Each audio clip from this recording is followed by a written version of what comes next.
So welcome to Graceful Magazine, jbolin Ladies Collection featuring Melody Sherry. Beauty in the basics. But she said, hey, fam, Instagram fam, hey. Exciting news. Our latest release is just around the corner and will be available soon. She actually said tomorrow morning, but I don't remember what it is. Anyway, check this out right here. Beauty in the basic, you guys. Yes, of course, she is absolutely stunning. She is absolutely exciting to look at. Let's see what this is. Wow, I love black, you guys. You know you can wear black anytime, anywhere. You know you always looking good when you got a black outfit on. Yes, let's take a look at this one. Oh my God, she said family. This is the latest and exciting J Bolin collection starring Melody Cherie. Welcome to Graceful Magazine. This is Black Titanic, reviving Graceful Magazine. Melody Cherie, Beauty in the Basic. Mellow heat. And man, is she on fire.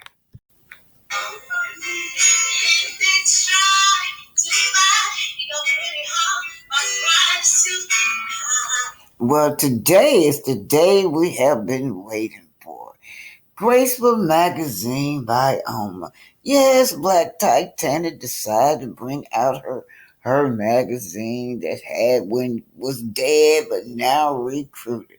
But today is the day we've been waiting for. J Bolin featuring Melody Cherie. Yes, get ready for elegance and beauty featuring J Bolin with collaboration with Melody Sherry Rogers. Welcome to Graceful Magazine, home of Black Titanic. I'll title this Ebolan piece, You Have the Power to Protect Your Peace. This is Melody Cherie. This is Melody Cherie. She's having this beautiful outfit.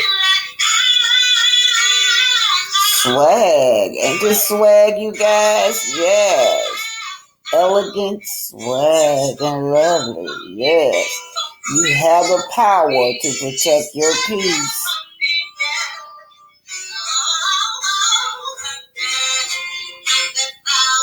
Collection by E. Bolin.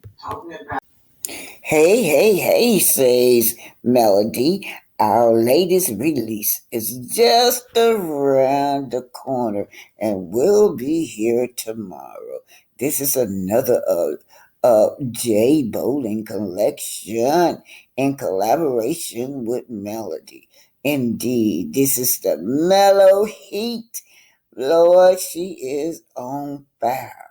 Welcome to the home of Black Titanic. Yes, welcome to Graceful Magazine, home of the Black Titanic. This is J Bolin latest style, y'all. Latest release featuring Melody Rogers. As you can see, Melody is always in fashion, always in style. That's that mellow heat for you. Yes, that mellow heat. She's on fire, young ladies. It's exciting. It's exciting to see her in her element, dressed in this all white business suit. Yeah. You know what? You can wear this out to dinner. You can wear this on a date. You can wear this at a business meeting. But anyway, you are watching the J Bolin collection. Mellow heat. And trust me, it's on fire. It's on fire. This is Black Titanic. You're getting you get introduced to my magazine, Graceful Magazine. Yes, I'm reviving my online magazine. Legacy of Black designers. Our melody is really part of this history making.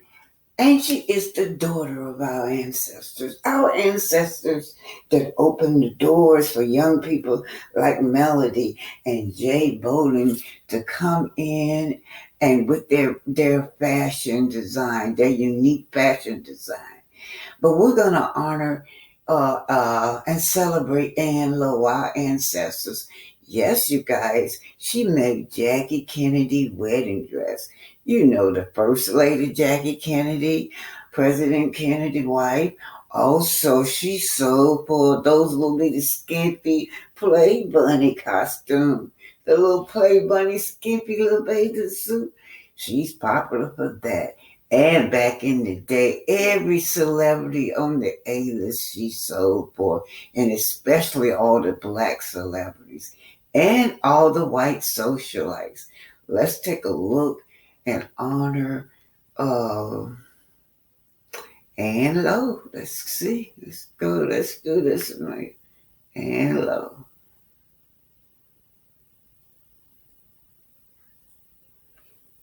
So right now, all right. The most iconic wedding by a young bride named Jacqueline Bouvier Kennedy. It was created by a black designer who never got the credit that she deserved. And while other designers became synonymous with Jackie Kennedy's look, she did not. In our celebration of Black History Month, WBZ's Paula Evans shares the story of Ann Lowe. A crowd of 3,000 fought for a glimpse of the glamorous newlyweds. Newport, September 1953. The centerpiece of the wedding of Jacqueline Bouvier and Senator John F. Kennedy was a dreamy dress fit for an American princess, a classic Ann Lowe. Ann Lowe was really a part of Jacqueline's life before she got married, before she started making her own fashion choices. Elizabeth Way, the author of Black Designers in American Fashion, says Lowe was well known in fashion circles in New York for her exquisite work. She was chosen to design the intricate gown for Jackie and her bridesmaids, but the wedding day was almost a disaster. Well, it was a huge ordeal even making the dresses. A water pipe burst and ruined the dresses about 10 days before the wedding, so they all had to be remade. At her own expense. A frantic week, then punctuated by a painful moment at Hammersmith Farm. She tried to come in the front door and she was stopped. Because she was African American, she was told to use the service entrance, but she said, if you want these dresses, then this is the door I'm coming in. She was a real haute couturier. Writer Judith Thurman's. Y'all hear that? Because she was a black woman, they wouldn't let her in the front door. I guess wherever the senators at the state capitol somewhere. But anyway, she said, if Miss Kennedy want these dresses, you better let me in the front door. I would not go in the back door, because back in the day, they used to tell black people they had to come through the black door. But she was beyond her time. She let them know I would not be going through no back door. No, I am just as much a human being as you are. But anyway, let's just keep looking at Ann Lowe. She paved the way for a lot of these clothing black designers today. She was astounded to hear about Ann Lowe only 2 years ago. I covered fashion for The New Yorker for 20 years. And I first heard of Ann Lowe in 2020. And she said, have you ever heard of Ann Lowe? I said, no, who's that? And she said, she's the couturier who designed Jackie Kennedy's wedding dress. I said, oh, well, that's interesting. And she was a black woman. I said, what?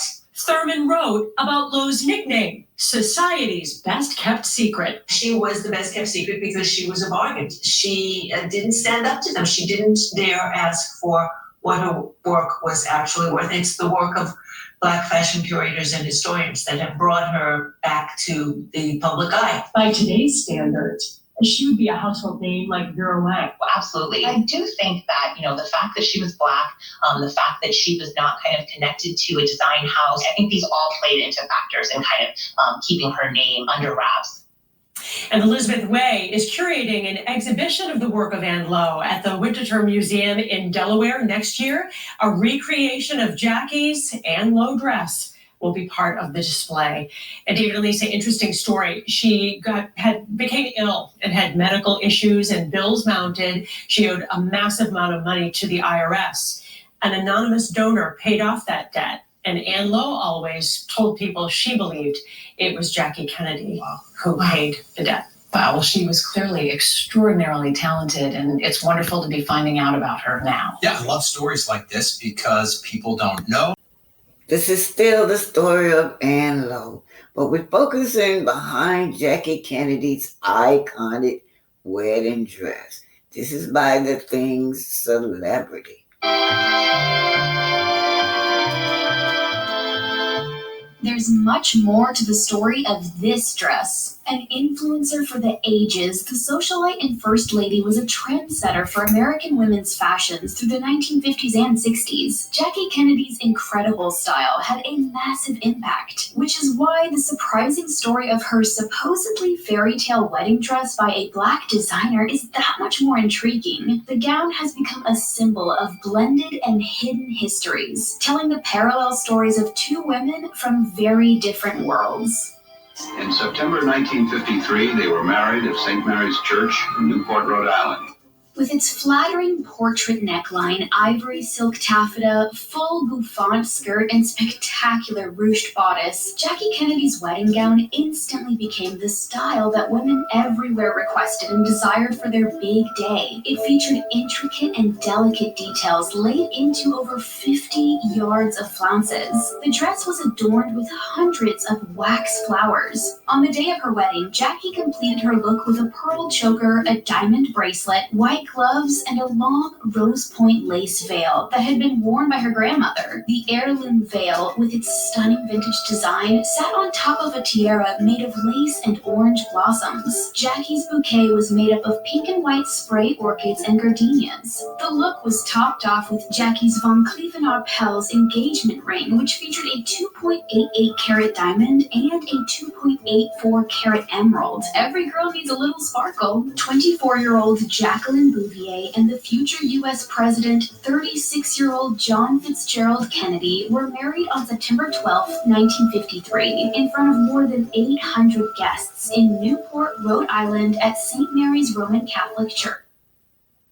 Hey guys, Angel here, and let me show you guys my room dripped out with Amazon for less. So I got all this new stuff in all my favorite colors. Light pink, hot pink, off pink. I like to get a little wild sometimes. I like a clean room, no trash. Get that garbage out of here. This room lame anyway, all this pink. Y'all, let's go to my room. This is my desk. I rock the box and drop legendary bars. And I study too. Girl, I've never seen you study before. Yeah, study, because you're never in my room when I'm studying. All together again. Murder? Yeah, murder. What? They're all killers. Who would want to kill them? Does she do it as part of an internet meme? Why are you saying it like that? I would like you to honor these coupons. That's just a cutout photo of Ryan Seacrest. Oh, does I have fun? You can do this. I can do this. Are you in? Yeah. Stream on Hulu.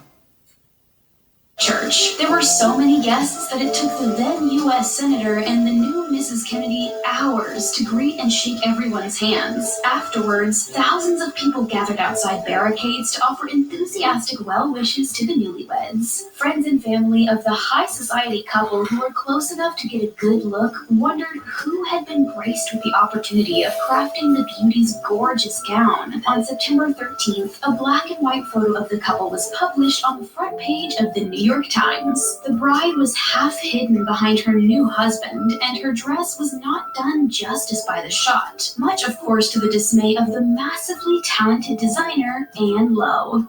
On the day of the wedding, reporters and press wrote and described every detail of the wedding event of the year. Life magazine even ran a 3-page spread with photographs and a long story about the wedding. Lowe's name, however, was mysteriously left out of the publications. When asked outright by a reporter who had made her dress, Jackie responded without crediting Lowe. Thus, the Black designer became one of the many talented and incredible hidden figures of American history. Ann Lowe's shining career moment was completely ignored. It was a letdown, especially after the nightmare that Lowe went through just to get the dress from the sewing table to the altar. Before working with Miss Kennedy, Ann Lowe was a distinct part of the backdrop of elite society in New York. She came from a long line of seamstresses hailing from Alabama. Her grandmother, Georgia Cole, started making dresses for wealthy Southern women and passed the talents on to her daughter and granddaughter. Lowe took over her family's dressmaking business when she was just 16, making gowns for society ladies of Clayton, Alabama. The women were in awe of the young seamstress's impeccable needlework. Lowe's talents landed her a spot at the New York fashion school St. Taylor Design, where she was segregated from her peers. The school hadn't realized they'd admitted a person of color until Ann showed up. After graduating, Lowe opened a shop in Harlem called Ann Lowe's Gowns. Ann's resume included both elaborate debutante ball gowns as well as more mature dresses for the likes of the Rockefellers, the DuPonts, and the Roosevelts, aka the Blairs and the Serenas of the 1950s. Ann was also on retainer as a seamstress and dressmaker for Jackie's mother, the prominent socialite Janet Auchincloss. Hollywood's golden era actress Olivia de Havilland wore one of Lowe's designs, a hand-painted floral gown, to the 1947 Academy Awards, the same night she was awarded Best Actress. However, once again, Ann did not receive credit for her work, and the gown was credited to Sonia Rosenberg. Lowe became sought after by elite society, but her fame never truly saw the light of day. The dressmaker's talents remained part of a secret society. Lowe's status as the woman to call for luxury designs was not lost on her, and she admitted to being a self-professed snob. Ann was proud of her work and wanted her designs worn authentically and with class. She told Ebony magazine in 1966, "I love my clothes, and I'm particular about who wears them. I'm not interested in sewing for cafe society or social climbers. I do not cater to Mary and Sue. I sew for families of the social register." It's like... So you have it. That is the iconic, the one and only ancestor, Ann Lowe. They kept it a secret. They were getting clothes from this lady, and other designer was claiming it. The story of our lives. But anyway, Ann Lowe paved the way for the upcoming Black designers today. Black History Spotlight. Hit that like button, share, and subscribe. This is Black Type. Hit that like button, share, and subscribe. Remember, eagles flies with eagles. All right now, hit the like button, share, and subscribe. This is Arthur Oma, and remember, eagles fly with eagles.